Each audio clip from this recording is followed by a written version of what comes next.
Allô mon frère, allô ma sœur, j'espère que tu vas bien. Ici votre frère, l'Afro-Canadien. Euh, Aujourd'hui, je vais vous parler encore d'une vidéo ayant pour but de sensibiliser les parents afro-caribéens au niveau de l'éducation de leurs enfants. Vous savez, je me suis rendu compte que quand beaucoup de parents africains et des Caraïbes arrivent ici, il y en a beaucoup qui abandonnent l'éducation. Parce que pour eux, nous sommes au Canada, le pays des droits et des libertés. Par conséquent, mon enfant est libre de faire ce qu'il veut parce que on est au Canada, on est aux États-Unis, on vit la best life et tout. À un moment donné, l'enfant fait des choses, tu te demandes même si le parent là même est normal en fait. OK? Vous l'avez peut-être constaté, je ne suis pas le seul. Beaucoup de parents afro-caribéens abandonnent la véritable éducation lorsqu'ils ou qu'elles arrivent ici en Occident. Beaucoup. Soit ils abandonnent ou elles abandonnent l'éducation, soit ils ou elles banalisent l'éducation. Oh non, ça va aller. Je ne dis pas de frapper l'enfant, hein, non. Je dis que l'éducation, la fermeté dans la façon d'éduquer l'enfant disparaît. Raison pour laquelle les enfants maintenant sont laissés à eux-mêmes et ils s'auto-éduquent. Pourquoi? Parce que le parent a abandonné ce côté-là en fait. Je parle de ça en vous lisant une histoire d'un enfant de 10 ans qu'on a arrêté aux États-Unis parce qu'il faisait pipi à côté de la voiture de sa mère. C'est pas parce que l'enfant était mal éduqué.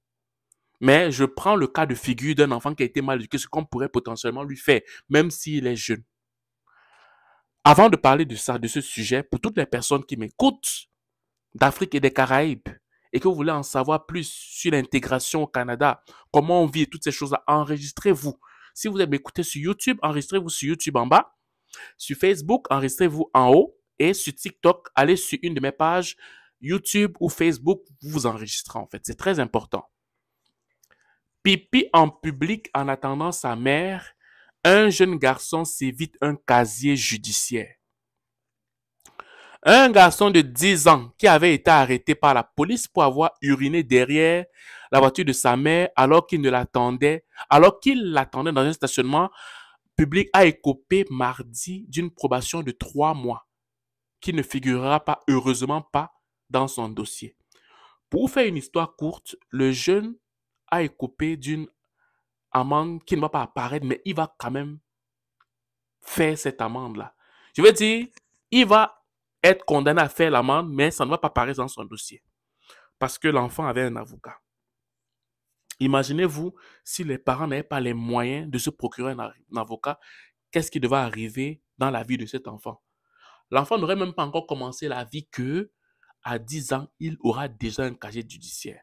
Et ce n'est pas tous les parents, malheureusement, surtout avec l'inflation, qui ont l'argent pour défendre leurs enfants. Non, non. Donc, en gros, qu'est-ce qui s'est passé?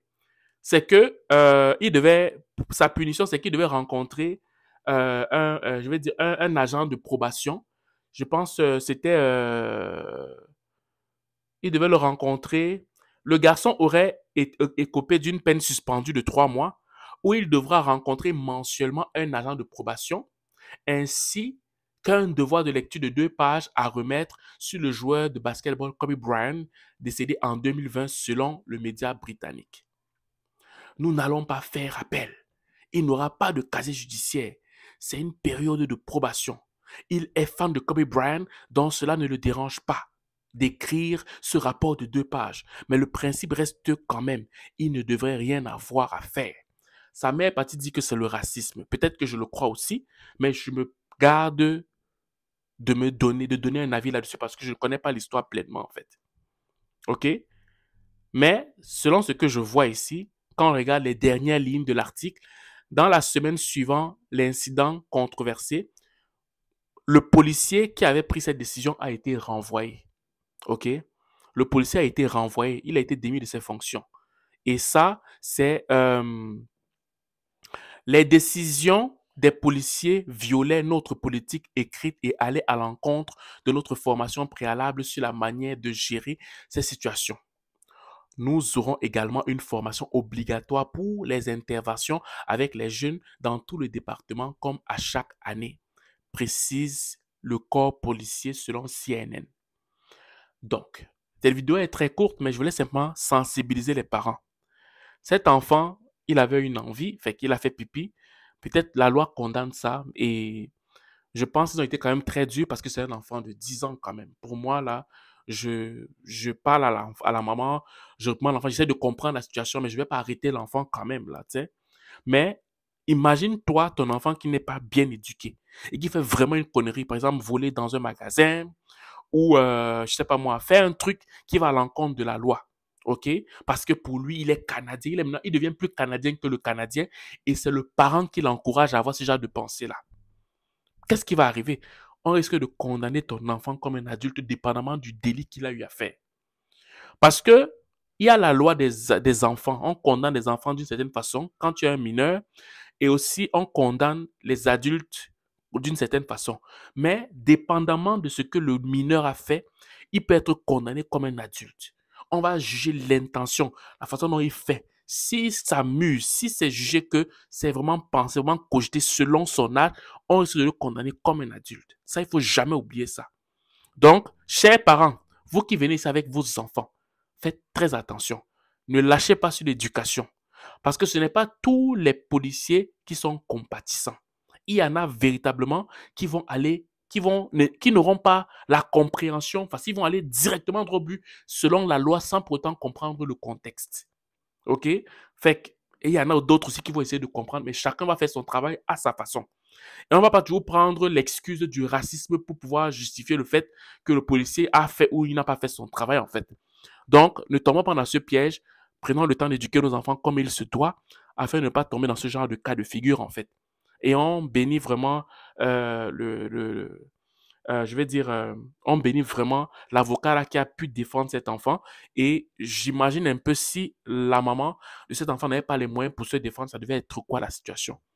L'enfant devait commencer la vie à 10 ans avec un casier judiciaire. Voilà. Et vous qui savez, vous savez qu'aux États-Unis, quand tu as un casier judiciaire, même en Amérique du Nord, États-Unis, Canada, ça te fait beaucoup de portes. Beaucoup de portes. Je n'imagine même pas un enfant de 10 ans, en fait. Voilà. Donc, c'était cette vidéo que je voulais vous partager aujourd'hui. Faites attention à l'éducation que vous donnez à vos enfants. Ne lâchez pas l'éducation. Ne laissez pas que ce soit l'extérieur, ok, qui éduque vos enfants. Prenez vraiment le temps. Même si vous êtes occupé, prenez vraiment le temps parce que vous risquez d'avoir de très mauvaises surprises, en fait. Voilà. Donc, c'est ce que je voulais vous dire aujourd'hui pour toutes les personnes qui aimeraient entendre de telles histoires, qui ont des questions en lien avec l'intégration au Canada, savoir comment on vit ici. Ben, on fait des rencontres virtuelles pour l'Afrique et les Caraïbes. OK? Enregistre-toi. Si c'est le lien sur YouTube, tu t'enregistres en bas. Si c'est le lien sur Facebook, tu t'enregistres en haut. Si tu m'écoutes sur TikTok, tu viens sur Facebook ou sur YouTube pour t'enregistrer.